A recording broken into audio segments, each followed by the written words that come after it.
still alive. What's up, everybody? Welcome back to Plot Twist, Still Alive. And evidently, we are still alive. This is fucking episode 9, believe it or not. I am your chaos navigator, 3-time cancer survivor, and all-around general badass. You're welcome. It is Crystal with a K. Yes. And today, we have an incredible guest. Her name is Down in Maggle Rock. Everybody say hi to Maggie. Say hi, Maggie. Hi. So we are here today to discuss something that most people our age and older are going to do at some point, and that is becoming a caregiver for their parents that have become elderly. I think that's something that a lot of people maybe know they might have to do, or some people maybe don't think about it until their family has their first health issue. You know, you told me that this is one of the hardest things that you've dealt with so far. And so we are going to talk about that. But before we do, we always got to kick it off right. It's either a killer kindness moment or a fuck it Liz zone thing. If you don't know Maggle Rock, she has the best meat and you can't beat her meat. That's You can try. I'll let you try. But essentially, well, it's a ranch or farm. It's a ranch. Yeah, people have a lot of ideas wrapped up in whether it's a ranch or a farm. We call it a ranch. To me, farms are vegetables and ranches are animals, but there's also a size. Size matters when we're talking about what it is. And this is Texas, baby. Yeah, so everything's bigger. We gotta be ranchers. Well, so because on that note, I realized that I've done a lot of things, but one thing on my bucket list is I always thought about being on a ranch or owning a ranch. I was like, I couldn't do it. But I would love to do fucking ranch day with Maggles, just come out and touch, like a pig teat or milk. Do you milk? You don't milk the most pigs. dangerous milk. Of all kinds. No, we don't. There's a reason that pig milk isn't sold in stores. Really? Yeah. Okay. Is it because they can't produce milk, or no? because They produce milk. They do. Yeah. But they got do you all want to them drink titties. No, I mean not unless you're a pig. There's It's just gross. not. It's just. Well, and it's terrible milking. I mean, pigs are just, you might get eaten. Okay. So I don't want to do that then. They're not real into it. Right. But you can basically use me for the day to wow. I mean, we can try. I want to just see. Maybe we could start a new thing. Maybe we could, but I want to do a fuck it list zone. We need to actually plan this because I haven't done anything on my list yet, and I'm itching. Yeah. So I could come out. You can have free labor for the day, and I'm not sure how much I'll get done, but I will do my best. And I would love it if you didn't give me any instruction at first, just go milk the cow. And then I'm oh, fuck. Yeah. Or especially if you have any artificial insemination. I do kind of want to reach in and help give birth. Can you call me for that? We can call you for that. Yeah. We've palpated a couple of times. They're just where you go in and check for how the far nose, along they are. And if they're yeah. But the two quickest ways to get eaten out here is to be an asshole and to be a bad mom. So if you can't have your own babies out here, you don't fit. You don't have one. You don't fit our system. So, Gotcha. I mean, every now and then we'll have to pull lambs because ideally they'll have twins. Oh, and wow. sometimes they get stuck. One of them's a little bigger. But calves, we've really only had to pull one calf, and that was a young, a first-time heifer that just happened to have twins, which is a fluke. Wow. So cows don't typically have. Not usually. Dude, I'm not fucking kidding. This is dead serious on Bible or whatever the kids are saying. I absolutely. On God. On God. Put the God. shit on God, son. And then do the little finger clap, whatever the fuck that is. Yes. Clock it. Clock We're it. clocking it. But I don't know if you're clocking it bad or good. Is it good? Do you have to have the fingers up when I don't know. Because I think so. I think you do. I think it's extra bougie. We're so fucking cringy. I love that. I know. My kids are not 18, but when they are, they're going to be like, oh my God, my mom. I'm so embarrassing. And if I'm dead, they're going to listen to it and be crying. And that'll be they'll feel guilty for thinking that, but it'll still be true. Yeah. Anyway, well, that's going to be new. I'm adding that to the fuck it list for sure. I would love to come out and do that. And I almost want to bring my husband because he actually knows how to ranch or farm. Yeah. And he'll put me to shame. And he'll actually be the help. So you'll be like, I know I'm doing all of this. And we're going to record the whole fucking thing. So when we release the episode of us talking about it, I'll be able to put the video on my website. Me and Jeremiah can sit there and talk shit about us the whole time. I love that. Bro out. That would be amazing. You think Jeremiah would do this with it? Jeremiah loves talking shit about me. That's on a his podcast. favorite thing to That's do. the best part. That's why we're married. We love talking shit about each other. I think it's a love language. It's my only love language. Mhm. People that sit in rooms with us that don't know us very well think we fucking hate each other. No, I think you guys are so fucking comfortable, and I love it so much. Like, if I'm being nice to you, I don't know you. I probably we just met. I have to be Right. because I want you to beat my meat. Right. I'm trying to sell you meat. That's it. Put my sausage in your mouth. Ask me about my wieners. Anyway, I really just want to touch your animals' teats and nipples because I don't have any, and so they have 6. They do or more. Oh, shit. I just have like 12. And it's funny. Daisy's got a bunch. I was about to say I just came in this morning, milk. and she has like a whole heap of puppies in there. So if you're interested, let me know. And they'll need homes at some point. They're super fucking cute right now. Mm-hmm. They will get big. They will get big. Just 100-something pounds. They will. So. Yeah, tiny. It's fine. All right. Well, let's get into it. I haven't experienced this yet. So I would love to hear. I've dealt with it with my grandmother. I did watch her decline. That was difficult to a point, but she also was stubborn as shit. Mm-hmm. And she ended up going to like a home that was independent living still. And so she was still able to have her own space and all of that up until basically she passed away. So that is, I would say, relatively ideal for most people to be able to be independent. But I haven't experienced like having to actually make decisions and things like that for somebody. So why don't you tell me a little bit about, your parents in general and what they are like or have been like in your life, and kind of go from there. We're all going to have to take care of our parents at some point. Like, I mean, I guess not all. I mean, there's people that don't talk to their parents anymore. I was going to say, I may take care of one. Which one's on the list. That's a whole thing. Like, we can get into that later. There's not in Texas, but in like half the states in America, there's things called filial laws.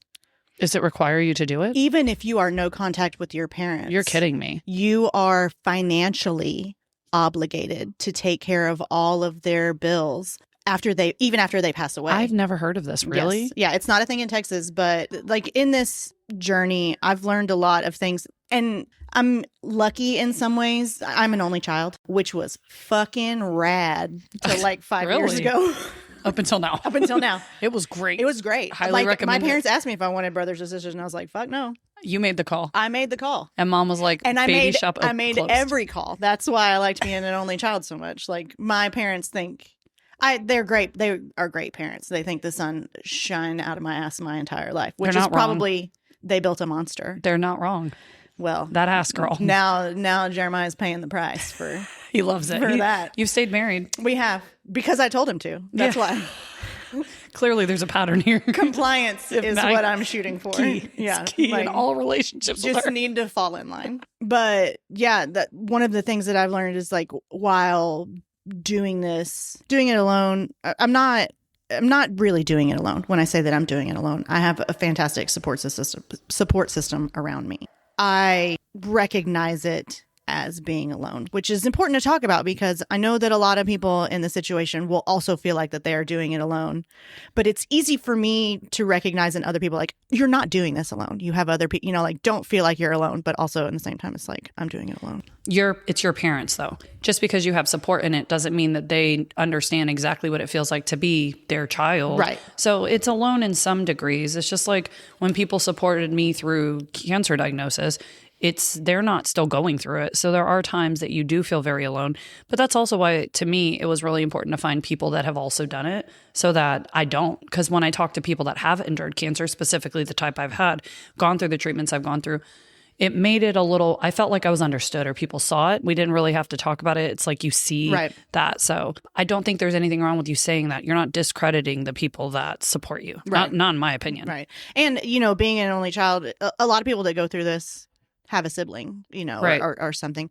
A lot of people I'm finding out that go through this are only going through it one parent at a time. And this is both of your parents. This is both of my parents at the same time.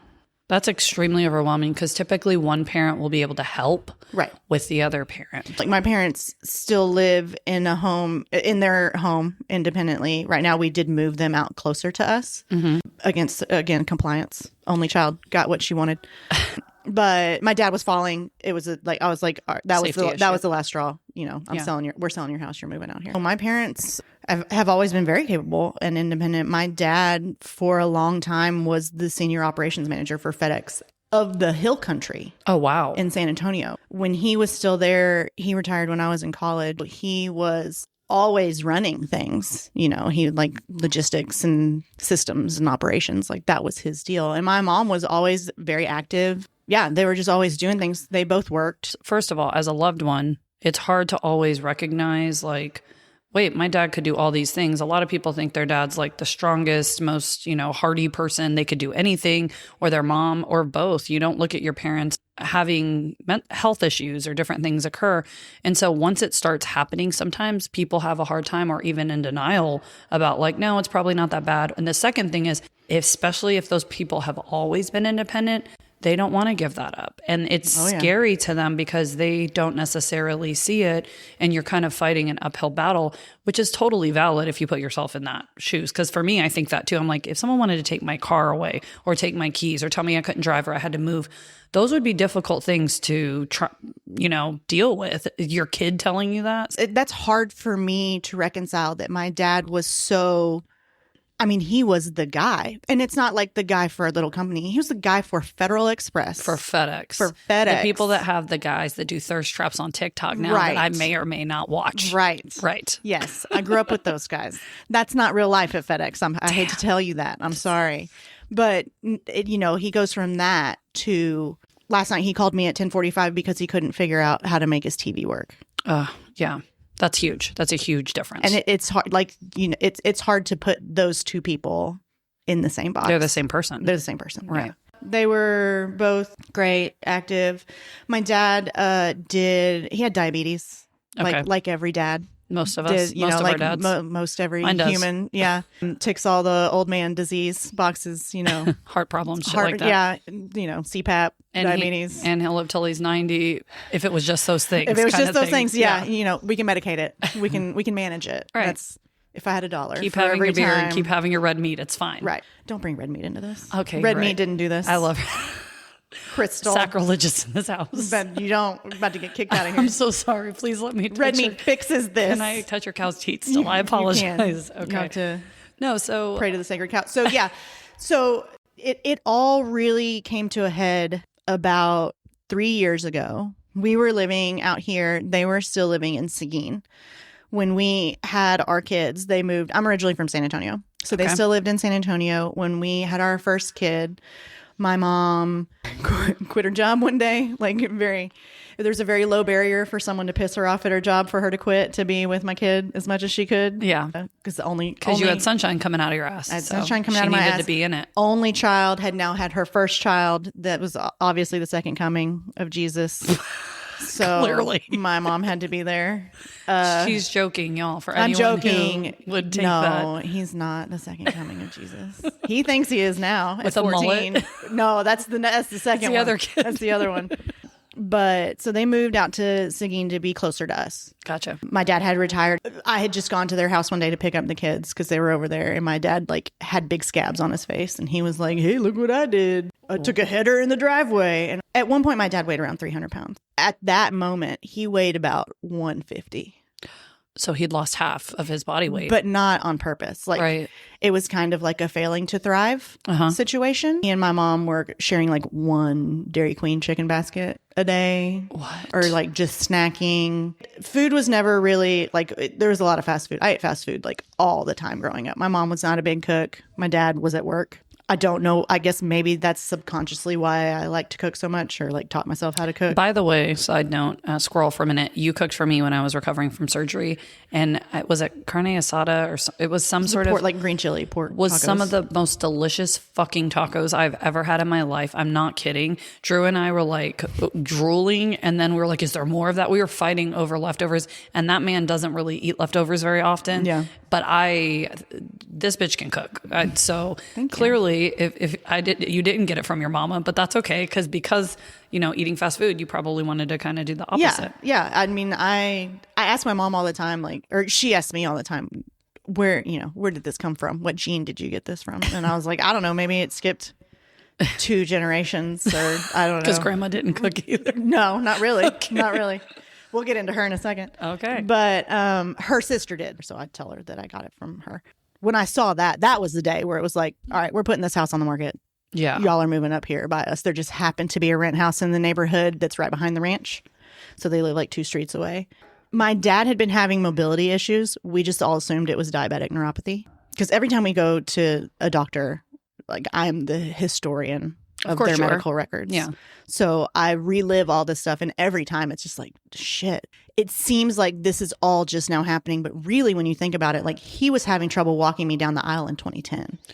It's been that long. It's been that long. But So it was just 15 kind of years. like, oh, you know, he's a little wobbly. Right. And then he started. And you want to put it on things that you already know. You're just like, oh, it might be because of his diabetic neuropathy. Right. And you, why wouldn't you though? Yeah. I mean, that's exactly what I thought. And then in 2019, when we very first moved here, like a week after we moved to the ranch, my cousin got married in Pittsburgh. And so we drove up there. It's definitely a destination wedding area. It is. Pittsburgh. If you love the Amish. Yins. If you like saying yins, which doesn't even make any fucking sense, at least y'all is a contraction. Yins is a thing? Yins. What are yins doing? It's y'all. No, it's their y'all. No, the fuck it's not. You're making that up. No, I'm not. I'm going to have to Google. Are you serious? Yins are going to have to Google it. Now they live there and like it's crazy. That's another podcast. They looked at us like we were like in a fucking museum because the kids, you know, like kids had on boots and like cowboy hats and I'm sad that Jeremiah didn't get to go because we had just started this job and he had to stay. They would have fucing shit a chicken if they saw him walking through that place. God almighty. And you know, they got a Texan, you know, to like talk to. So they're like, "Do you ride a horse everywhere?" They were like, "Do you live on a ranch?" And I was like, said, "Yes, yes." Fuck, but not everybody does. And they're like, "Do you have cows?" And I was like, "Yes," but that's not what it's like in Texas. Are you a rancher? Yes, I am. Okay, but that's hear me out. Listen, you just happen to get one of us. Just one of us. That's actually. I'm an anomaly now in my town. Yeah, like it's not. Do y'all wear cowboy hats or yins? Do you yins wear cowboy hats? Wearing cowboy and you're fucking hats. Exhibit A and Exhibit B children. Mm-hmm. Yeah. Fuck. They're like walking in the hotel. They're like, "Are y'all from Texas?" Yins are yins from Texas. Yins from and Texas. then a tumbleweed goes across, and it's like, wee, wee, wee, wee, wee. Yeah. Yeah. We left our spurs at home. Yeah. They don't let you bring them on the plane. They wouldn't. Yeah. So, okay. So you went to Pittsburgh. We went to Pittsburgh. It was like, you can't go to this wedding if you don't use a cane. Like you can't keep grabbing onto stuff. Like this is, He couldn't even walk unassisted. Right. Like you need to have a cane. And he was like, okay. So begrudgingly, he started using a cane because he felt emasculated. Of course. Like, which I understand. A lot of the things that I'll talk about today, like they really piss me off, but I also get it. Because you're like, what if that was me? If somebody told me I had to walk on a cane right now, I wouldn't want to do it. Right. And I probably wouldn't. How old, if you don't mind me asking, how old are roughly how old were your parents in 2010? Or how when it started, how old was your dad? So my dad was 59-ish. Yeah. And my mom was 60. That's pretty young. Mm-hmm. Because my parents are 60 something now and mobility really isn't a concern right now. They're 72 and 73. No, my mom is 73. Okay. And my dad's 72. So in 2019, he started using the cane. Then the falls were happening. We made them move up here. Probably 2 or 3 months after they moved up here, he had a heart attack. So we go to the hospital. They put the stents in and everything like that. And then as they normally do after you have a heart attack, they wanted him to do cardiac rehab. So we get into cardiac rehab. He's still using the cane, but he's using the cane and we also have to help him walk, like on the other arm. So he needs a walker? So he needs a walker. Okay. He would not even if we brought up a walker, he was like, no, I don't need a walker. I have He drew the line there. Drew the line. They deemed him not physically fit enough for cardiac rehab. Wow. I didn't even know that was a thing. Yes, because I guess for cardiac rehab, they have like a few patients at one time and they can like put them on a treadmill and kind of like manage all of them. But he couldn't be given something to do independently. So like he that. couldn't, well, that kind of sucks though, because like what, then he just doesn't do it? They wanted him to do physical therapy, get a walker. And then... So he had to do some other things first to strengthen himself before. So he could do it. It just needed to do like these other steps that he, again, probably did not want to do. And largely, it was hard for us to get in to do because of where we live and because of their insurance and because of the medical... How medical machine works. In general. Get it. Totally get it. Say less, sis. Which we can go into that later if we want to. So we got him on a walker. And then that turned into a rollator because we're rural out here. You need something 4-wheel drive. So what the hell is that? The one that has like a seat on Okay, it yes, with the yes. brakes on the handles and Mhm. everything. It's a lot easier for him to move around. He was having some cognitive decline, which I took him to the neurologist, and like they did the test, and it was just like mild age-related cognitive decline, like nothing bad. I had been on this journey. He walked with a drop foot, which was part of the reason why the cane wasn't working. Like he has no movement in his ankles. Okay. So he walks like a horse, Right. like from the hip. He picks his like whole Yes. leg up. So we were trying to figure out what that was because his reflexes looked normal. They didn't look like neuropathy reflexes. There was just some things that weren't adding up. He had neck surgery when I was in college. And so we went back there to get like MRIs to see if there was something wrong or something like that. No, it was just regular arthritis that forms around surgeries like that. They wanted to do some MRIs. It was too painful for him to lay down in an MRI, so we had to find a stand-up MRI. Like all of these things came together, and then his primary care physician was like, have you seen a neurologist? Maybe it's something neurological. So we go to a neurologist, and he notices some little teeny tiny fasciculations, which is like muscle, like tremors. Okay. And he was immediately like, I'm going to refer you to somebody else. I think this is outside of my coverage. Wow. All of that, like we go to another neurologist, all these things, whatever.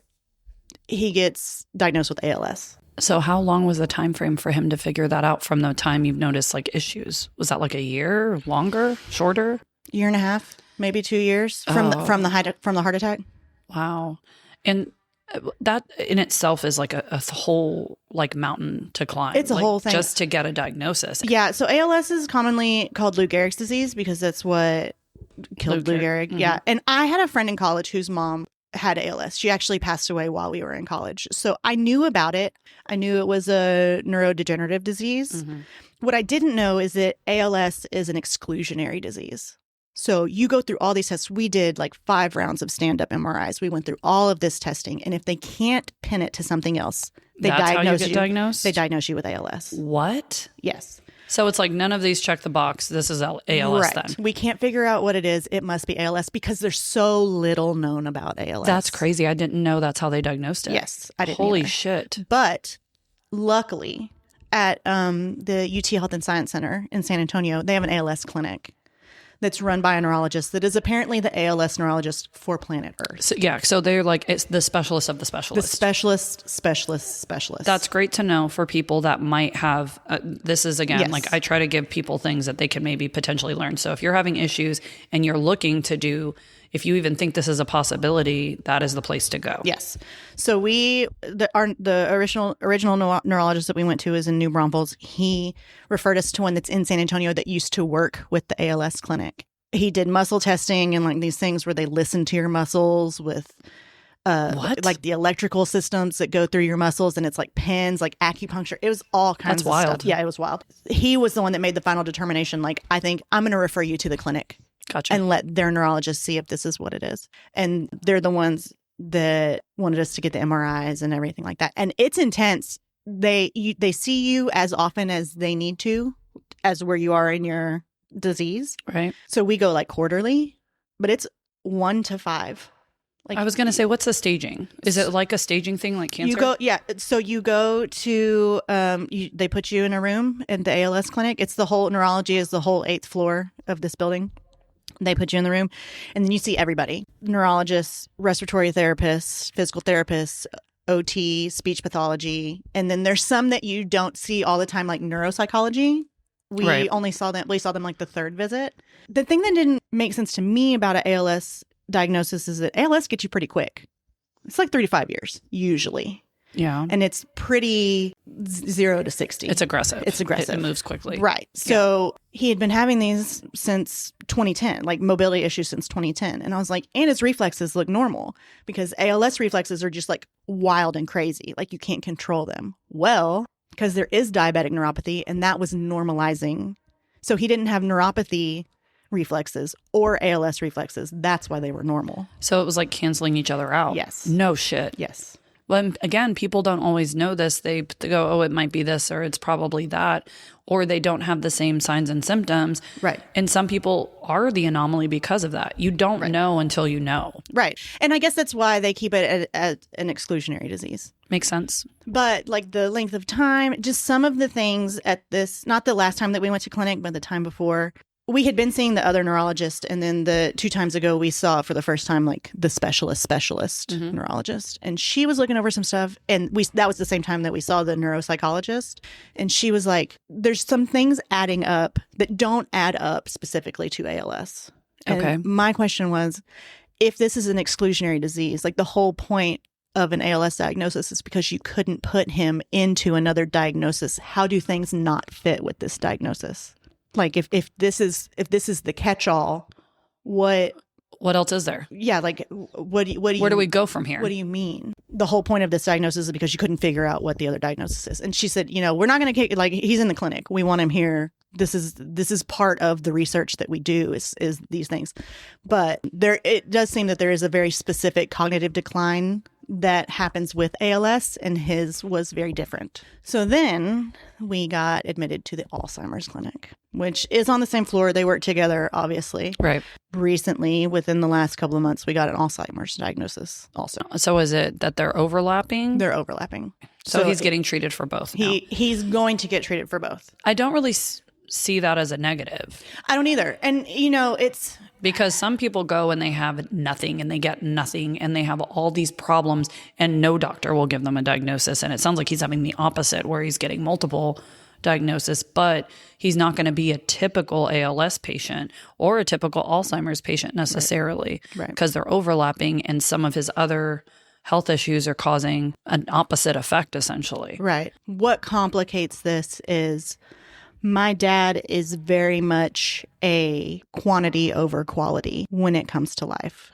He wants to eke out any minute that he can at any cost. This is going to make me sound insensitive, but ALS, he can't help. And there's some very specific ones that are genetic. We tested. He's not the one, like his is not a genetic or hereditary one. But there are a lot of lifestyle choices that led my parents to where they are today. I don't think that makes you insensitive to say. Why do you think that? Well, because I guess it's blaming them. I don't think it's insensitive. I think it's a conversation that more people need to have. I think that we need to... I think that if you're eating unhealthy and you end up with diabetes and then you end up with heart problems and it could be controlled by diet, then you're making choices every day. That's from me being in a medical field. And I would see people time and again come in, they're amputated up to their knee because they're continuing to eat out every single day at Whataburger and all this stuff. So I do believe some things are genetic, some things you can't help, cancers and things, but there are some things that you can also do to improve your lifestyle as well. So I think it's a realistic conversation, like you said, and it probably needs to be had with more people because even if you're diagnosed with ALS or something else, that doesn't mean you can't make other lifestyle changes that might give you still a better life, health improvement. But those are things that he's never been willing to do. Right. He's a take a pill and get rid of it and fix it kind of guy. But that's just a Band-Aid. Right. We had been begging him, just walk, just go for a walk. Since they moved to Seguin, they lived in a neighborhood that backed up to an old golf course. And so it wasn't a golf course anymore, but it still had all the paths and these great walking trails. And it was perfect for that. Go out your back gate and walk. You don't have to walk 5 miles. Just do something to make yourself better. But he would never do it. And it's hard because you can't force somebody to. I can't force him to do it. I want him to do it. And now, we're to this point and it's, a lot of the times I'm like, would we be here if you had, and I think that with ALS, we probably still would, but I think he would be in better shape to take on ALS than he is. It's also hard because when a person puts himself in a position where maybe they're not in as good of a shape or whatever, that does fall on you as their caregiver at that point. I guess there's some new monoclonal antibody treatments that you can do for Alzheimer's, that if you get it early enough in your Alzheimer's journey, that it's like a compounding interest. So it can slow the effects down by 30%, up to 30% every year. So if you're going to live 20 more years, these drugs the juice is worth the squeeze. Right. Because within the first 6 months, if you're going to have side effects, they're big. They're like brain bleeds, stuff that can potentially kill you. Yes. Got it. So the doctor is like, he was like, I don't know how to say this, but I don't know that you're going to live long enough with your ALS diagnosis to make this worth, like, my dad's a very jovial guy. Like, he's not rude or aggressive or anything, like he's more emotional than he's ever been, but that could be the ALS, that comes could be with the age Alzheimer's. too. Like it's check whatever box you and I want. cry more, right? Because we're getting to that point, right? Yeah, we just talked about this. Yes, you're like, I'm uncomfortable crying, and I do it a lot. Yeah, I recently became a crier, and now if I'm in my car by myself for 20 minutes or more, welcome I'm to the club, bitch. Crying. Yeah. But the doctor was like, I don't know how much life you have left. I don't think you have enough life left to risk all these what things you have going right now for maybe 30% slower progression. And I was like, yeah, I totally get that. That's not what my dad's like, when do we start the treatment? And he can still make decisions for himself, right? He can. Now, a lot of times though with these things, they'll make them have to meet certain qualifications. Is that what this was like? Yes. So we did a blood test. We're going to do he wants to look at the MRI stuff also. We're hoping that he is clinically either not bad enough yet or past the window of this treatment. And there's an ALS treatment also that we have declined because it used to be they put a port in and did it that way. I've had those. But now they have an oral medication. Oh, wow. No one could tell me how often he was going to need it. Like the people that call you from the pharmacy and everything like that, they just told me that it was $2,700 for the initial dose and $2,700 for a maintenance dose. He did not qualify for financial assistance. Here's 3 or 4 places I could call to try to get a grant to do it. It might help at 15%. What? And I was this is what I mean though. Like the medical, it's a joke. Right. And I've had these experiences with my own health. There's been times where I needed a med and it was like $2,000. I was a single mom having cancer. And I'm like, yeah, I can't pay that right now. Yeah. And I was able to get grants through my oncology office and stuff. But like, again, that's on top of everything else you're trying to do. Right. Live regular life, care for your family members. And then on top of that, you have the financial burden of that. And if you have 5 places on deck to send for me to go call to see if I can get financial assistance, why can't you with help this, me?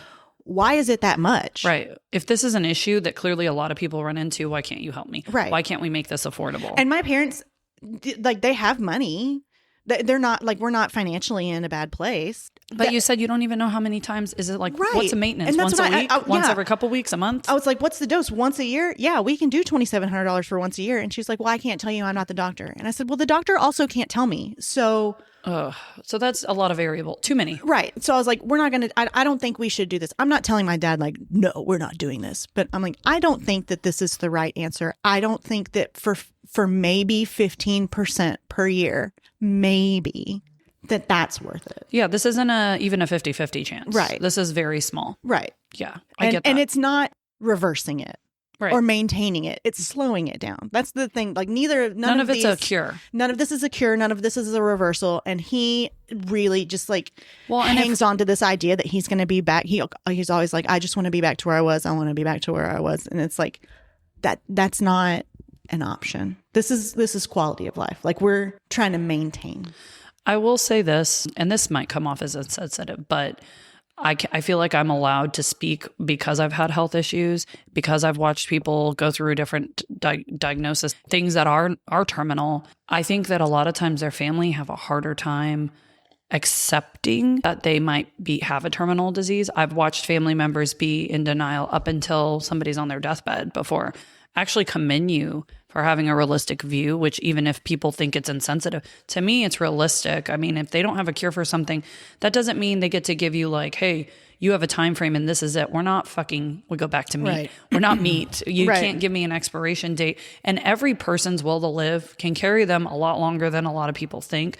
But the idea that this is going to just go away, especially with number one, age, because nothing typically gets better when you're past a certain point anyway, but also with something that's a disease that as it stands, it's degenerative and there's no way to reverse it currently.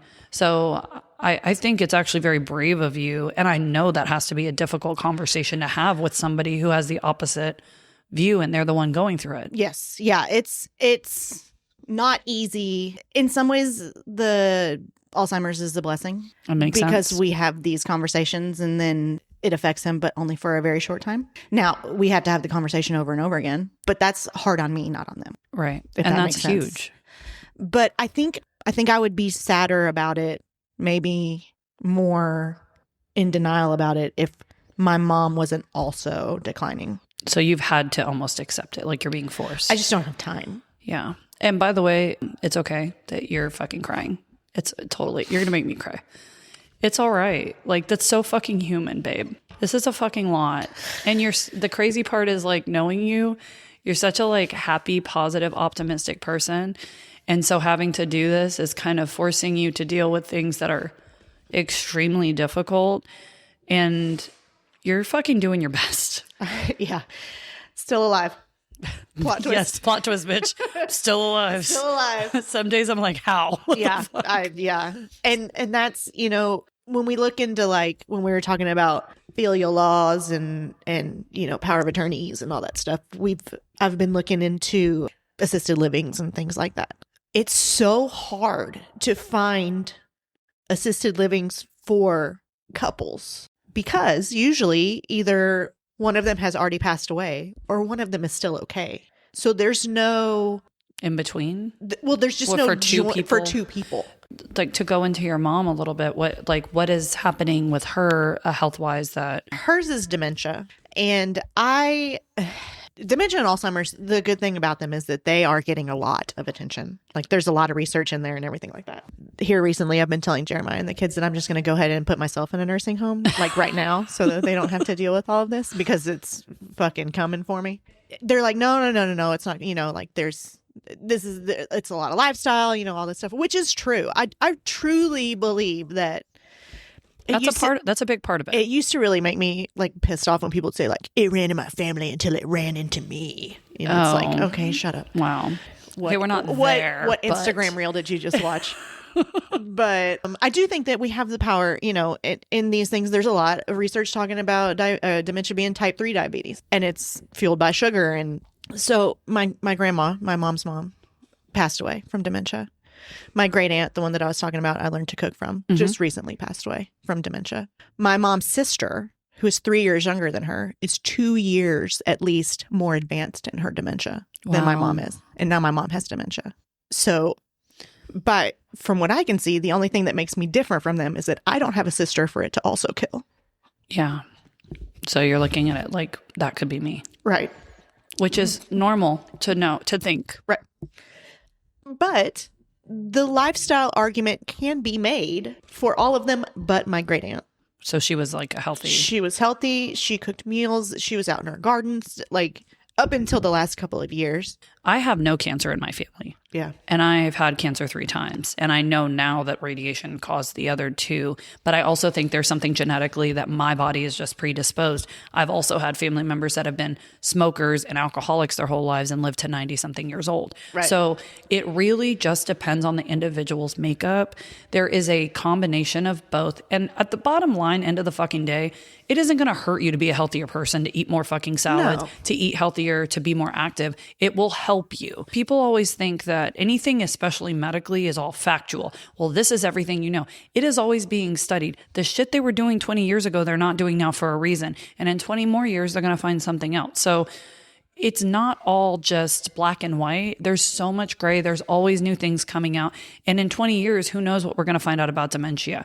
But again, it's not going to harm you to do healthy things and make healthy choices. And I have dealt with family members that are making the wrong health decisions on a regular basis with heart issues, with diabetes. And I have tried to be that person that cares. And the problem is, at some point when they call me and tell me, I have this issue again, I have that issue again, I can't even get upset anymore because I've stood on my soapbox so many times to say, do it this way, try it this way, nothing's going to change. I've had to accept that that is their life choices, and there's nothing I can do about it. But it's hard when you're the one that is also simultaneously helping make life choices because they can't any longer. And some of it is related to choices. And, once we moved them out here, until recently, we were eating supper with them every night. Like, I was cooking or we were doing something. We were with them every night. I was buying their groceries for them. Like, I was doing all of that. And I would buy this better food and it wouldn't get eaten. But if I bought them candy, it was gone in a day. And it's like, at this point, my mom specifically, my dad is very compliant. Like, he will eat whatever I put in front of him. He's not going to make it. Right, but if you give it to him, but if I it. make him something, like, he's just always been a good eater. My mom's food pyramid has been Lay's potato chips and boneless, skinless chicken breasts and Cokes. Yeah. And cigarettes for a long time. That was the base of the pyramid for a long time. Forever. Yeah. You don't need food. She just nicotine. She switched to fridge cigarettes after that. What the fuck is a fridge cigarette? People call Diet Cokes a fridge cigarette. I actually have heard that. But she doesn't drink Diet Coke. Okay, Coke Zero? Fully leaded. Oh, all the Coke. She'll drink Coke Zero. Is it a cherry Coke Zero? Because No. those are my kryptonite. No. That's my fridge cigarette. This bitch is a staunch Coke. Straight up. Straight up. No ice? No, she wants it cold. Okay, good. But she wants it in a can. Oh, so no ice? No ice. That shit. She wants it cold can. Aluminum. I mean, I get it. There's Yeah. something about the Yeah. and It's very satisfying. I mean, that's almost a cigarette. And we thought that buying like Coke minis would do it. She drinks No, 3. she just drinks 2. Yeah. fucking knew it. And now she's drinking it because she'll drink one and then she forgets that she drank it. And so she'll go get another one. Right. Yeah. Well, and just so you know, age, but also some of these diseases curb people wanting to eat, period. Like Right. satiation or Yes. whatever in your brain, it just stops. After a Yes. certain age, you see it go down quite Yeah. a bit. 70s, I think, is where it starts. And then also with any sort of neurological at times, they do. And if they're on any meds, the side effects oftentimes can also suppress them eating. So that's why you see people that maybe have never been thin their whole life dramatically lose weight as well. And my mom has always been, I mean, she's never been a huge eater. She's always been like a Bird. A bird. Little chickadee. Yeah, a real mean mouthy chickadee. Okay. But like a rooster, like a female rooster. Yeah. She's like, Got I'm a that cock. big dick energy Big dick energy. in a little tiny package. Before that was a thing. Yep. Yeah, now I have to force her to eat. And even when I take food over there, I have to force her to eat it. She's just like, oh, I'm not hungry. Or she'll get up and need like walking around trying to get people napkins when we all have napkins. Or like she's just like busybodying around. And it's like, sit down and fucking eat Have something. a meal. Yeah, you need to eat something. Yeah. But at the same time, I don't want every minute that I have left with my parents to be fighting with them. Fuck no. We recently brought in companion care a couple days a week because Jeremiah and his stepsister and her husband had a intervention on me. Yeah, right before wake up. Oh, wow. They had an intervention. So what was this? So You need to like take a fucking break and yes. So my mom has one sister and my dad has one brother. My dad's brother is in great shape. His wife, my aunt, her sister and brother-in-law live right down the road from us. So they come to Canyon Lake pretty often. And so for Stillwater, Terry, my dad's brother, had come down and he stayed at his brother and sister-in-law's house. And then he just like hung out with my parents and like gave them their pills. Cause we're to the point now, like they can't have the Give their own pills. meds. Like we have a pill safe over there. They like, well, if they forget, that's so dangerous. and my dad was like dumping all the pills out and then getting mad at me because he didn't know what to take. And Right. it was a whole thing. For that, my uncle came and like did all that and whatever. And we had kind of set that up for Waco also. But it was right at the beginning of school. They have a gaggle of grandkids that they help with pick up and drop off. And they had some other stuff going on. So last minute, he was like, I hate to do this, but I'm not going to be able to come down there. And I was like, that's fine. I get it. So I was basically like, all right. Or staying home. No, they were going to go. And I was like, I'll be there Saturday morning and just come back Sunday morning. My parents Oh are my okay gosh. for a night. Like a night. Yeah, I can DoorDash them something. I can put their pills out for the night. Like they're good at taking them Just like the one time. Yeah. Like they can do a night and a morning. They could then. I recently found out they can't now. Okay. That's just, and that's our whole, I mean, like since we've been ranching, it's a 24-hour thing, you know, like. Well, I remember even before like I knew anything about this, you're like, hey, we got to have people feed the animals. We got to do this. We got to make sure. We don't go anywhere together for more than 24 hours. Or we hadn't till Stillwater. Stillwater was our first like family vacation. It was the first time we had been gone with our kids since Gus was walking. No way. And he's 11. And by the way, so we're talking about Stillwater Winker who were at a concert. You brought your boys, which you're braver than me because my kids are fucking wild. I love my kids, but my 2 boys would be like, I'm bored in 5 seconds, or it's too loud, or it's not loud enough, or whatever. And the crowd thing makes me paranoid. And even when we were there, I know we're scrolling again, but like one of your boys was like chilling on the floor straight up, just like, I'm tired of sitting down now. Yeah. And I was like, okay. And then people were kind of being assholes and I went into like mama bear mode. Yeah. Like, now I'm standing here. Do not fucking walk over this kid. I don't care if you like that he's sitting on the ground or not. He's fine. He's not hurting anybody. And there's plenty of fucking space to walk around. And I don't know if you noticed or not, but he was completely unbothered by that. Unfazed. Like he was just like, but I love that. Hey, thanks. Yeah. But then I won them over a little bit because of that. I didn't realize that though. I didn't know when you were there, like probably how big of a moment that was for you, but also how were you mentally when you left? Like, were you worried the entire time or were you allowed? Oh, yeah. Did you allow yourself to like? No. Okay. It never turns off. For Waco, I didn't know that there was a FEMFO in Waco. A camp you guys FEMFO. stayed at that, We right? stayed there. That's fun. And so I was like, okay, let's go a couple extra days. Right. Like we have employees now here. So Look at you. It was like, fancy. Everything's covered here. My uncle's going to come down. Like, let's go. But for Waco, that fell through. That's how we vacation anyway. Like one of us goes ahead and then the other one like comes, or we'll go to the coast for 20 hours, and like usually that's not one even of a us will go vacation, with the though. kids and then the other one will meet us down there because we're doing other stuff. Right. It's not a vacation, but That's just how you guys work though. This is a lifestyle. Right. Ranching is a lifestyle. Per And so Jeremiah. luxurious. Yeah. It's Yellowstone all over again. Jeez. All right. Are you Beth? You're not Beth though. I feel like you're Kevin Costner. I'm both.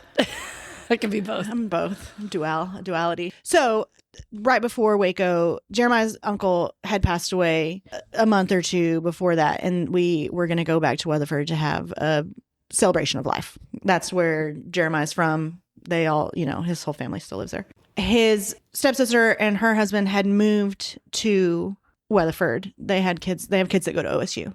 And they lived in Virginia, so they were closer. So they moved there. We were staying with them, hanging out with them. We never get to see them, so it was great to see them. They got a whole bottle of wine in me, and then they're like, "Hey, bitch, you need help." My sister-in-law, they took care of her father and then her husband's parents as well. So she was like, "I know, like it's not the same thing, but I know what it's like. I know. And I'm you need familiar help. with this. And you need to go to Waco with your kids." And I was like, "I can't do that." And she was like, "Why? Why can't you do that? Why do you feel guilty?" And like I've said this the whole time. This would be a lot easier if they were shitty parents. If they had been shitty parents, I'd be like, "Fuck you." Believe it or not. And maybe I think that's so. naive to say. I don't think so because I don't know what it's like to have shitty parents, so it probably wouldn't be easier. But I think that's fair. Like, there's a guilt either way. If I'm being honest, I haven't had to take care of my parents, but I do have ideas that I would probably only be able to care for one because of how the other one is. Mm-hmm. And so I do think that I will feel fucking guilty because I'm not, even though I don't think that they treat people well. So that's, I don't know. I haven't had to do it yet, but I've watched people that had a really strained relationship and their family was like off, like just very off, very abusive when they were kids. And I think they struggled with it almost in a different way with the guilt because they're like, what if my mom or dad was just this, I would have been able to be involved. And they have that whole I wasn't there thing. Yeah. So, but it doesn't matter. It's a catch-22. You're going to fucking feel bad. You're going to hurt no matter what. There's just different reasons. And that's basically what she said. She was like, "You're going to feel like shit either way, but you have 4 years left with your son, your oldest son. And that's not waiting or stopping. Get help." And then on the way there, so I had recently finally taken my parents' car away. Because really at that, or like before then, the only place my dad was driving was to our house, which is 2 streets away. But that's 2 streets with kids, 2 streets with deer, like. Right. A lot of possibilities. Right. And I was just like, every doctor that you have has now said to you, you can't drive. Which usually if I tell him something, he doesn't believe it. Jeremiah calls it powdered butt syndrome. He powdered my butt, so he doesn't believe anything that I say. Uh-huh. But if a doctor says something to him, he'll generally believe it more. Really? Yeah. So the doctors all told him, and then the doctors were like, "You can't drive anymore." He said, "Okay." Or you had to hide the keys. No, I hide the keys. Okay. I brought their car over here. Okay, there's no car anymore. Well, they have their car now because their companion takes them to HEB and stuff like that in it. Okay. So we have a safe where their pills are. They have a credit card in there and their keys are in there that I can get in and the nurse can get in. So the help that you're talking about, you said it's a care companion. Tell me, is that what the help is? So what is that? That's another thing that I have learned about. So there's palliative care, hospice care, companion care. You can get home health, things like that. I kind of grouped them all into one. So I do want to do a plug right here real quick. So I definitely know in the area Hope Hospice does education on all of these things. Yes. I would highly recommend if you do not know about this, and they don't just do it for elderly people. This can be for children with diseases and things like that. They will send somebody, or they actually hold workshops where they will educate you on the difference, because so many people are confused about palliative hospice. I was a nurse. You learn like the most, you have one question in 4 years about any of it. You always assume if it's hospice, they're dying. That isn't what it is. Yes. That was a revelation that I had. It is. And it's actually really freeing and liberating to learn more, because you're like, holy shit, if and when I'm in a place where I might need palliative, I should really get on it, because it's actually about giving you quality of life and you can stay on all your treatments. So it isn't like I have to accept I'm dying. It's nothing like that. People stay on palliative for years. You just have to have a disease that's technically terminal. Right. And that could be 20 years from now. So I wanted to say that, because that's a source of education absolutely here in the community. And I'm sure there are other things like that, other places. I have learned so much from TikTok. Girl, which sounds same. crazy. No. Like dementia and Alzheimer's and care and everything like that. I've learned so much about it, especially hospice with dementia patients. When you go to a retirement home, nursing homes, whatever you want to call them, a lot of these places are just assisted living, and then they have memory care also. And so the goal is to just stay in assisted living, because memory care is way more expensive.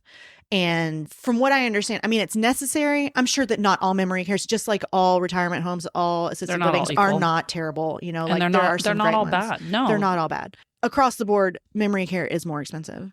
And I've heard a lot of people going into assisted living, and then they have like one aggressive thing, and then they're like, you got to go to memory care. I talked about this on my grief one with my aunt, who's in her 70s. She's 77 now. Very capable. Her dad was in his 90s and started having like dementia at that time, more like winding down like a clock, but she had to get in-home care for him. A lot of people struggle with the should I put them in a facility or not? And ultimately, to me, it has to do with safety, like living your life, quality of life, but also safety of them, safety of yourself. Mm-hmm. And some people don't really have a choice, and it ends up being the best decision. It just sucks, because a lot of times when you move people who have dementia, that's the one thing that kind of keeps them connected. Yeah. And so if they're moved out of where they were connected, especially if it's a house they've lived in like 50 years or something, you do see them kind of, they think it's like, oh, they declined suddenly, but really it's like you said, it's a trigger. It is. For that. We went to Weatherford about a month ago. One of my baby cousins got married, and I got us an Airbnb because, you know, my dad with the rollator, and one of my brother cousins, the one that lives in Pittsburgh. I'm your sister. In Pittsburgh. The Yins stayed with us. And I just wanted us to be more comfortable. And Airbnbs are cheaper than a bunch of hotel rooms. Fuck yeah, they are. And it was right by the place. Just being there, my mom would it threw her off. Could not handle it. Yeah. And she didn't know where she was, but and even though she comes over to my house, she thought that was my house. Huh. It totally disoriented her. There are people that I've seen in the hospital when I was working in the hospital that they would be a couple, and one of the people was getting treated and the other one was there to like stay with them overnight. And I actually had a situation where the spouse started having an episode, either Alzheimer's, dementia, undiagnosed, obviously, but she was seeing things in the room and waking her sick spouse up. Mm-hmm. And he was like, couldn't get sleep. He kept calling us. I felt awful.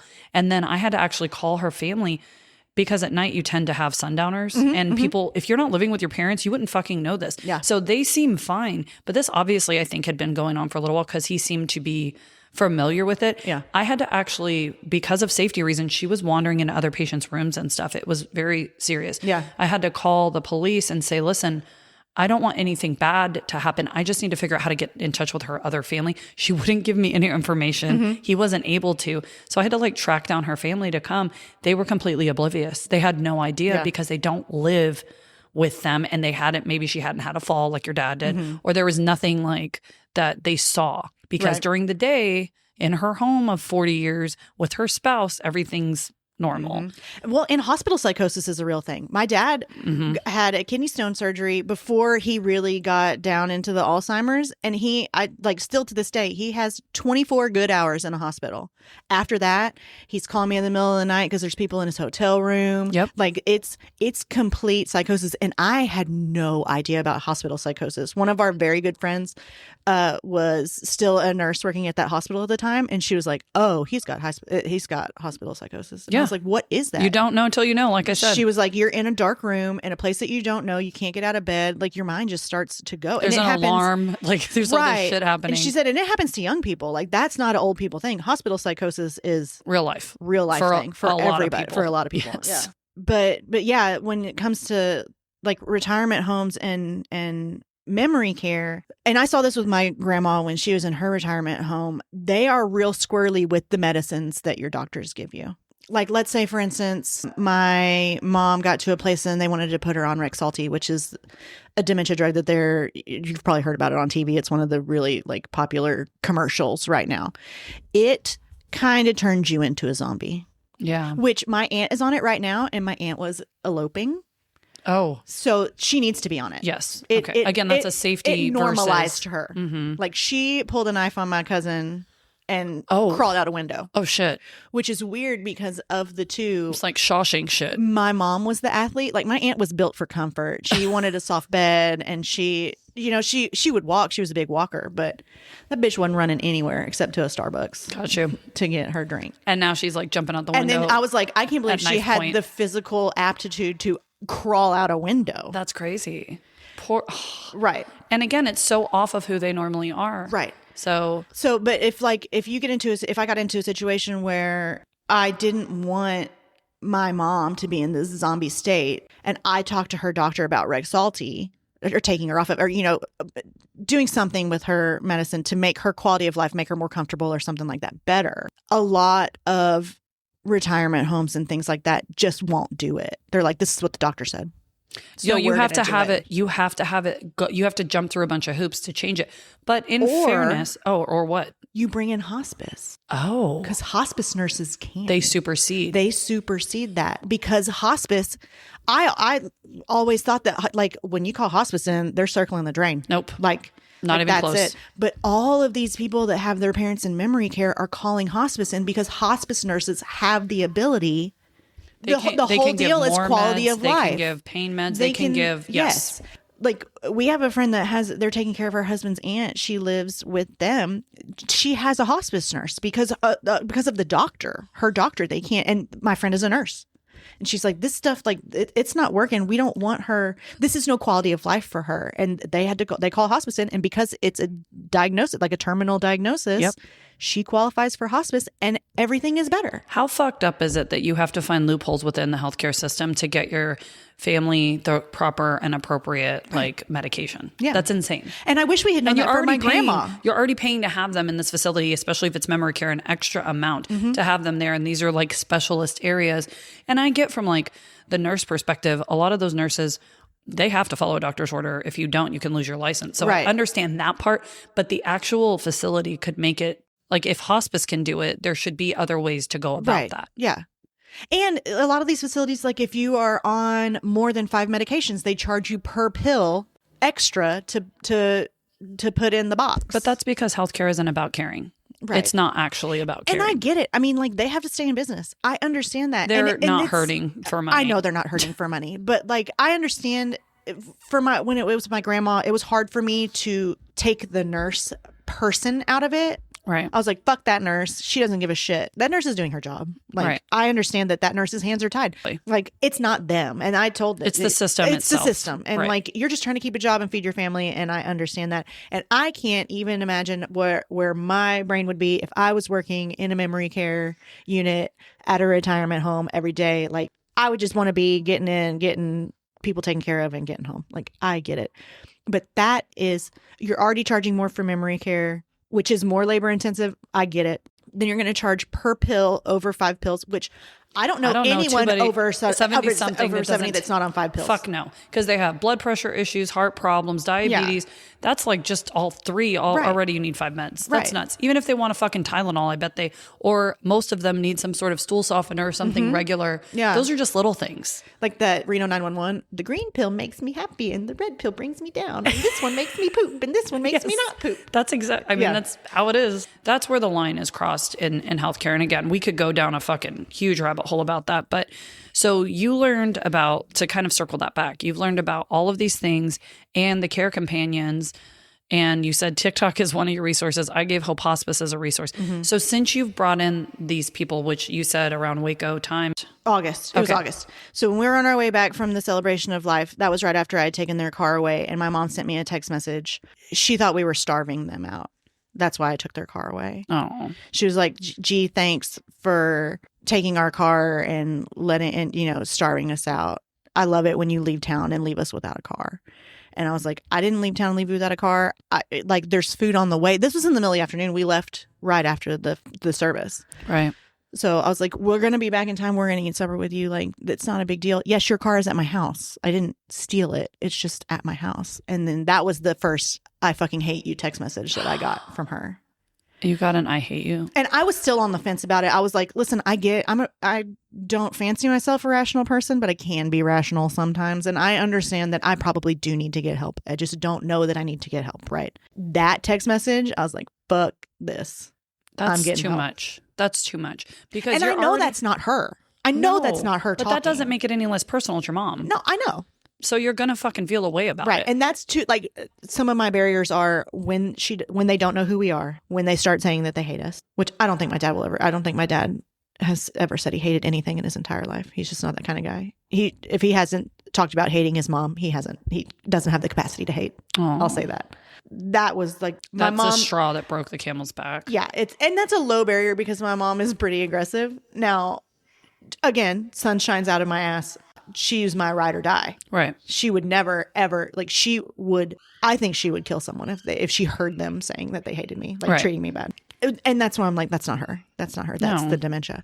But that was a barrier. And it was a pretty low barrier because her sundowners get pretty aggressive. Not usually towards me.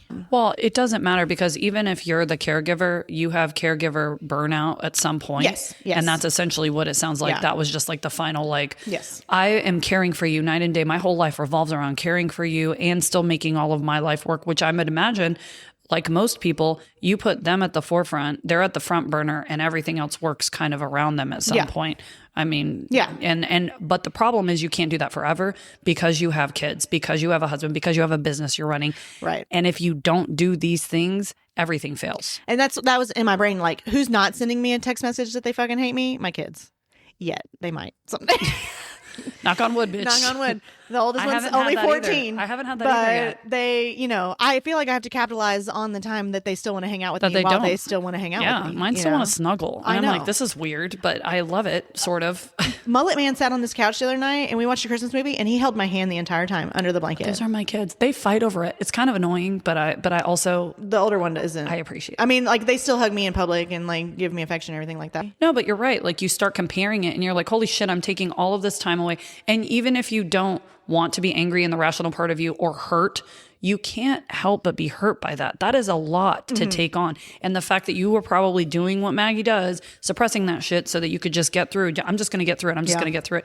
At some point, you have to talk about it. It doesn't have to be on a podcast, though. I'm grateful that you feel comfortable sharing it with me. Yeah. But if you are in this situation, you do need help, and there's nothing fucking wrong for There's nothing wrong getting with it. There is nothing wrong with getting help. Listen to me out there. If your parents have dementia or anything and you are a caretaker, you need help. 100%. You need help. Now, we brought in companion care, which I would say it's great quality care, but on like the totem pole, it's the lowest. Right. They're not nurses. It's not skilled nursing. So like they can give my parents a pill thing with pills already in it. But you have to make sure. But they can't touch a pill. Got it. They can't put a Band-Aid on. They Okay. can't. No medical, nothing. But they can take that. Like she takes them to HEB to shop for their own groceries because I think getting out of the house, they need that mental stimulation.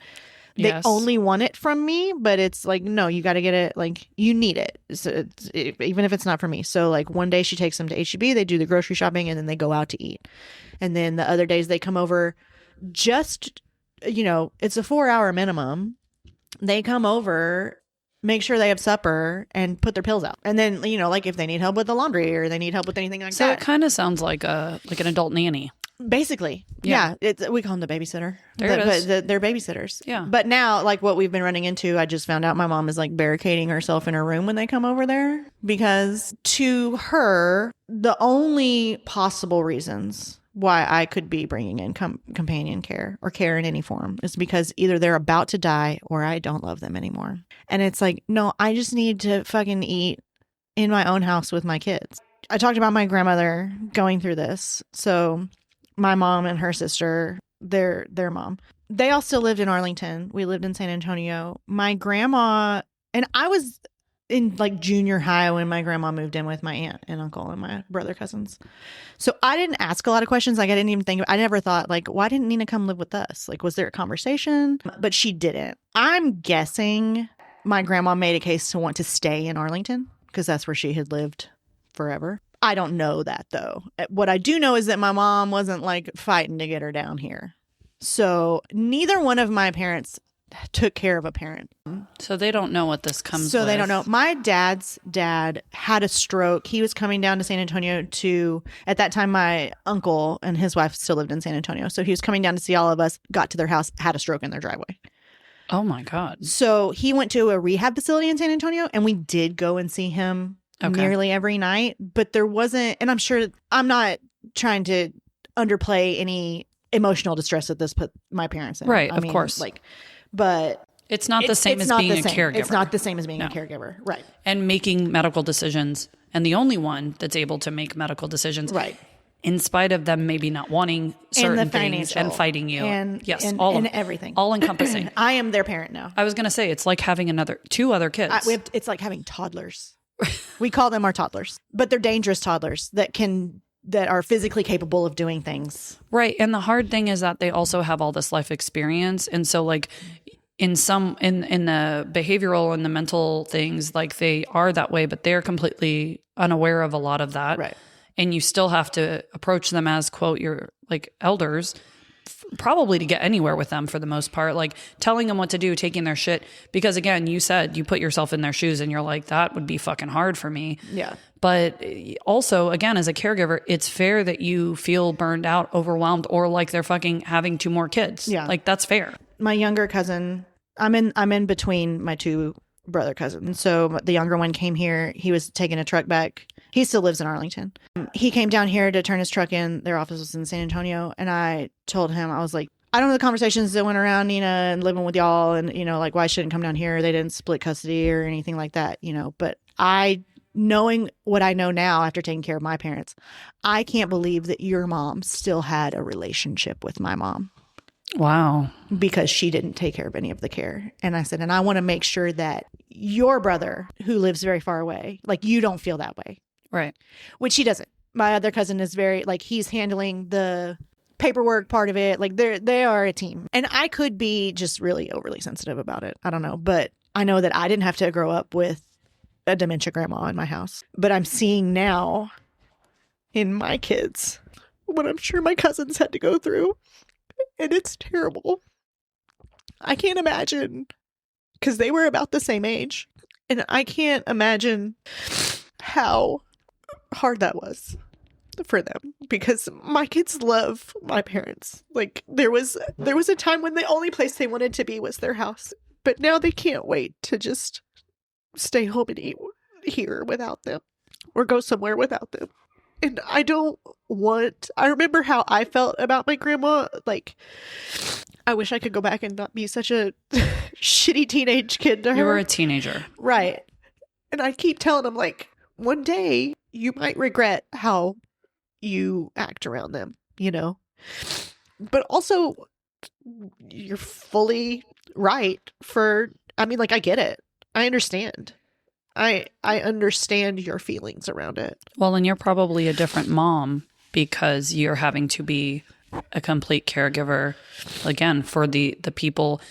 They're becoming they are a priority, but that's why you need help. Perspective is everything. And so you're gaining that from what your other family members that did have the caregiver and the person that was dealing with all of this in their home. But at the same time, there's a middle ground. You do not have to sacrifice your life, your children's life and safe space all of the time just to be, quote, like a good daughter. I can tell just by the way you're talking about this wasn't a choice. You felt like you had to do this, right? Like this is what you do as a daughter. You take care of your parents. Yeah. Not everyone feels that. And not everyone's equipped to be a fucking caregiver. And some people that take it on really shouldn't. So maybe looking back, I don't know your mom. I don't know whoever that other person, I don't know your family dynamic at all. Yeah. But I can tell you personally, there are some people in my family that should not be caregivers. And it's probably for the best that your grandmother ended up where she did. That doesn't mean it didn't come without sacrifice for that person and their family. But you don't have to fucking be a martyr to take care of your family, both of them. These kids are just as important. They're more important. They are your family. Yeah. And your parents, you are doing the right thing by caring for them. But you got to fucking take care of yourself first. And you have to make sure that I'm grateful to hear you've gotten care, companion care to help them. But there should be no guilt that comes with that. And you shouldn't be beating yourself up for anything that you're doing because you're fucking here every day. And you're doing it, you're taking it all on and you're carrying that weight on you. But like, I'm really proud of you because I can't imagine how hard this is, but I also know how strong you are. And I know that it sucks to always have to be the strong one and be the one that's there for everybody. I promise you, I know what that feels like. And you fucking have this. I mean, I want to be the one there for everybody. Like, but you have to be there for like you too. I'm not taking care of anyone because I'm taking care of everyone. Does that make sense? Yes, because your cup is literally just always getting depleted, but you have to be okay to take care of everyone else. This is like way back to even and when you're a first-time mom or you're a mom who works or you're doing all of it. You're a mom, you fucking own a business, you have two parents, not one, both parents that have health issues. Cut yourself some fucking slack. Accept help when you have it. Find help, which you're doing. You're doing all the right shit now. So like the cool thing about this whole like episode that we're doing, I guarantee there are people our age, maybe a little older, maybe a little younger, that are enduring the same shit. And they're like, what the fuck am I doing? But you cannot take care of your other people if you can't take care of yourself first. So you're taking the steps now. August was when you started getting help.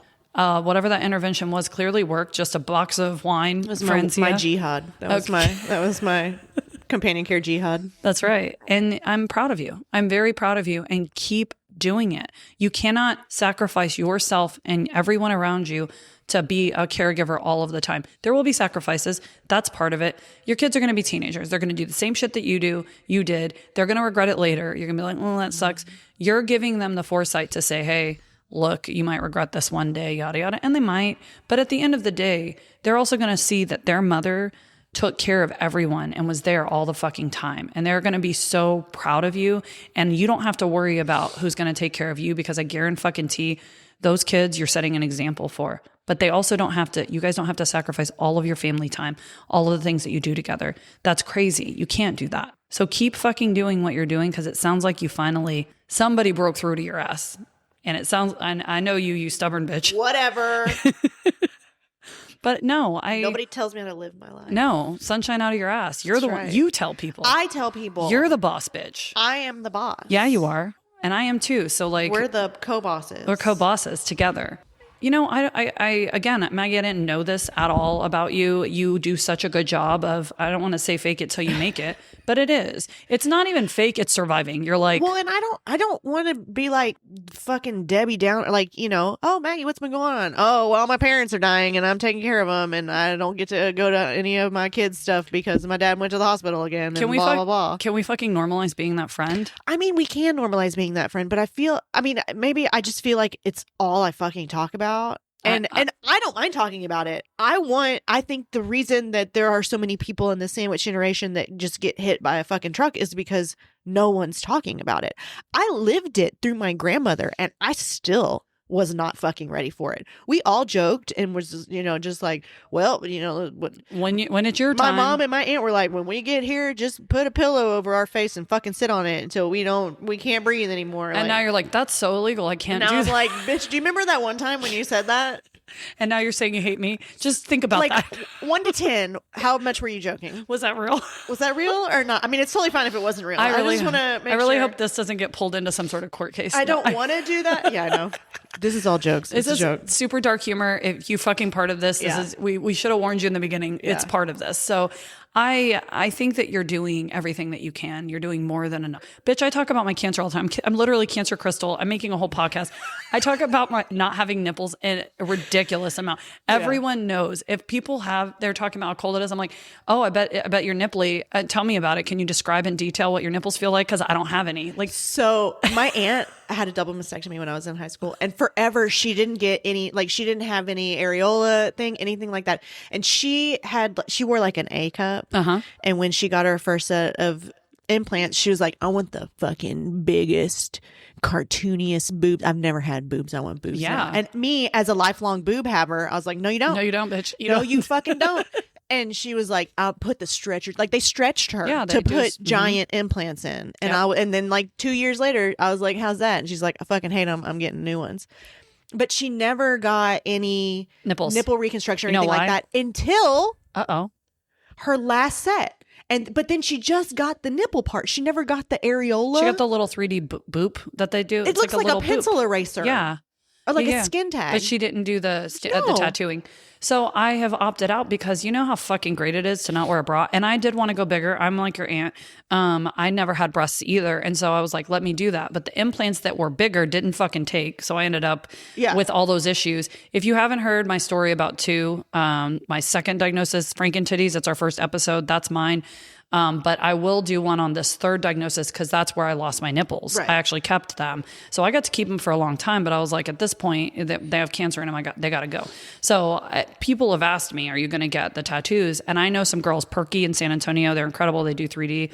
But I want art. They're never going to be the same. These bitches tried to kill me, so I'm going to frame them with some tattoos. Well, that's what, and she always talked about that, and she would just go on and on about how, like, oh, my nipple, I don't have to wear a bra. It doesn't matter how cold I am. Like, I'm never having hard nipples. This is great. And then she just, like, got a hair up her ass and decided to get nipples. And it's like, why did you ruin what? But see, I just turned this whole podcast that has nothing to do with cancer into my cancer. So I'm Cancer Crystal. And it is okay that we talk about shit like this because once you let it out, it doesn't like make it any less. It doesn't mean you're not going to still be doing all of this and caring and doing all the things, but it does mean that maybe you can take a deep breath and be like, fuck, I'm human for a minute. I'm allowed to fucking cry. I'm allowed to be upset. Stop holding this shit in. Stop acting like I'm here. I got you. And we don't have to do this. We can do this in your fucking kitchen right before, we started. Like, what's wrong? How's your life? Bad. Cool. Tell me about it. And you don't have to compare it to other people's shit. It's your shit. It's the hardest shit for you right now. Yeah. So you're allowed to fucking talk about it and be upset and be sad. And then you're allowed to pull your big girl panties up and be like, all right, back to being funny fucking Maggle Rock. Down in Maggle Rock. So obviously this is something that is going to be in your life until your family, your parents pass at some point. Yeah. I already have heard you tell me you've gotten help. I've already heard you tell me you got the weight of the world on your shoulders. Is there anything that for anybody that might be listening that you feel like you would suggest or give them that maybe you didn't tell yourself initially, but as time went on, like something that might help them get through this? Because you've already given some gems. One of the most important things that I kind of touched on at the beginning that I don't have to deal with because I'm an only child is the financials and the legals. I would say if you do not have wills, if you don't have power of attorneys, for anyone, not just people with parents with dementia, like so many families have been broken up because of having to make decisions, somebody not wanting to make a decision, not talking about it until it's too late, not getting on the same page with your parents when they're in their right mind. Like I was one of those people that was like, my parents, I can't even talk about my parents dying. Like they're too important to me. I hope we all die in a plane crash so none of us have to be without the other one, like that kind of thing. You have to talk about it. You have to talk about it. I don't have to talk about it as much because it's all me. Well, I think that's good like I just did a will and all of that with my husband. Mm-hmm. And I didn't realize like with my kids even what a burden it would cause for them and for like their financials if I leave. And I don't mean like you're a burden on your family, but like truly, I don't want my kids are going to be grieving me. God forbid it's in the next, 5 years or whatever. I do not want my children to have to worry about that. I want them taken care of. So the more that I can do in advance to make sure that my kids are set and they've got whatever they need, I also don't want it to be anyone's responsibility to fucking pull the plug on me or not. I know what I want. I put that shit in great detail. Like nobody needs to carry the guilt of giving me 7 days and then pulling the plug if I'm on all this. Right. So you're doing them a service. And it's not, I don't even think it has to be dark. Like everyone's going to fucking die. None of us are making it out of your life. We're all going to die. And that's the thing. Like, I have friends that haven't been able to grieve their parents because they immediately had to go into the legal shit, because it's like, that shit ain't waiting. No, it's not waiting around for anybody. Like, you have to figure out how to pay to bury them. Right. Like, nobody plans dementia. Nobody plans No. a car crash. Those things happen, and then like you're just whatever it is. Right. So I highly suggest, if you're an adult, you can go and get it. It doesn't have to be crazy or complex. You don't have to own a bunch of businesses, but specifically if you have children, because if you don't, I guess it doesn't matter. Right. But I still would if you have family that's going to take care of you. But specifically if you have kids, it is on you right now. You could be 30 years old. You could be 40 years old, 70 years old. Go get that done. That's such a good point. Yeah. I'm so glad you brought that up. It takes all of the emotion out of it. 100%. Because there's going to be emotion. Like, we have some friends that had their first baby, and we had another friend in that group that was a lawyer. As a present, like a baby present, he gave them wills. I was like, holy shit. Why isn't that normalized? That's amazing. Yes. And it seems, again, people are like, ugh. I had a really great lawyer, and again, I liked him a lot because he had life experience. It's Cludius Law in the area, and he had his own life experience. So he had a great way of talking about it that wasn't all legal, that from personal experience, he could tell me what turmoil not having them caused. Yeah. And I was like, holy shit. Like, it was very eye-opening. And again, I joke about death because I have to. That's how I make it light, because I'm constantly having health issues. So I just think for anyone, quit being fucking scared of dying. We're all doing it. Have the discussions, talk about it, because you could be in a situation that you're fighting with your siblings over some dumb shit you don't need to be fighting over because your parents didn't handle this. And I'll tell you what, my dad was a fucking tight ass my whole life. My whole life a tight ass. And they're not rich by any means, but like, I will not have a financial burden. I will probably use all of my inheritance to take care of them. That's fine. That's their money. They worked for it. I don't need that inheritance. But I do not have the financial burden. My cousins are not in the same boat. My aunt was a refinance a house to redo a bathroom kind of gal. Got it. She was a teacher. My uncle retired from FedEx as well as a courier. So there's not like they are having to deal with a lot more financial burden or figuring out how to make up a financial burden than I am. And I don't know where I would be if I was in that boat, if I had to deal with that as well. But they're still figuring it out. And that's the point. Yes. I think that everyone needs to know, like, you can get through it. Yes. It doesn't mean it's going to be easy or that it's not going to come with a lot of tears, sacrifice, and other things. But you're still here. You're still standing. You're still funny as fuck every day, all day, even when you don't... when it's inappropriate and your husband's like, fuck, she said that out loud. Yeah. Same, I get it. Him and Drew, poor guys. God damn it. But I just appreciate you so much, being so candid, being so honest, and letting me see a different side of you, but also letting other people hear what you have to say, because this story is going to affect most of us. Yeah, like, we're all in this shit together. Right. Most of us have parents. And I think that the reason that we're in such like a bad state with our senior care is because nobody's talking about it. Mm-hmm. Like, amen. We just think, oh, it's so far away. We'll figure it out when we get there. No, you won't. No, and there's a lot of things that are happening earlier in life. Cancers, dementia, Alzheimer's, ALS, all of these things. With all of those scientific studies, you're finding those things.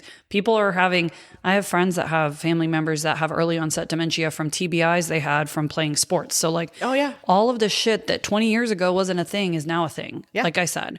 So I want to give some resources on my blog. I always do that. So once we're done with this, you'll text me and give me, I'll put Hope Hospice on there, but any others that you might have, if it was a company that you hired the companion care, if you did it on your own, how that worked, I'd love to see that. Yes. And then I just want you to know how proud I am of you. And if nobody told you you're doing a fucking great job, you're doing a great fucking job. You're a wonderful mother. You're a great wife.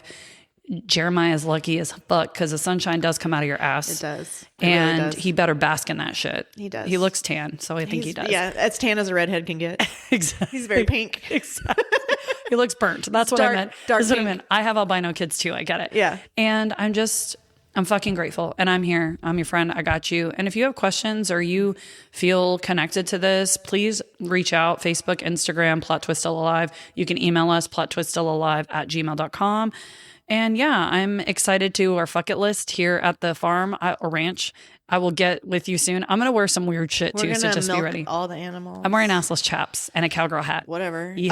Oh, we should do castration day. You should come out. Are you here serious? and I will castrate. totally do that. I'm not kidding. Yeah. Okay, I've always wanted. I've like metaphorically chopped balls, but Yeah. this is a different. This is real. Like making eye contact with your husband who's holding a pig whose nuts you're cutting is very powerful. It's the most feminist The I've biggest ever power felt play. in my life. It's like Biggest fucking look power at this. play. Look at this scalpel in my hand, motherfucker. See what I do. Look at how expertly I'm cutting these nuts out. Yes, I can do it in I my will sleep. not be easy on you. I fucking love you. On that note, PETA, please write me the email, plottwistalive@gmail.com. It's fine. All these animals are food. So Yeah. I don't know if that matters. Anyway, let's end this on a great note. We're going to do a high five. Still alive. Now do your evil laugh.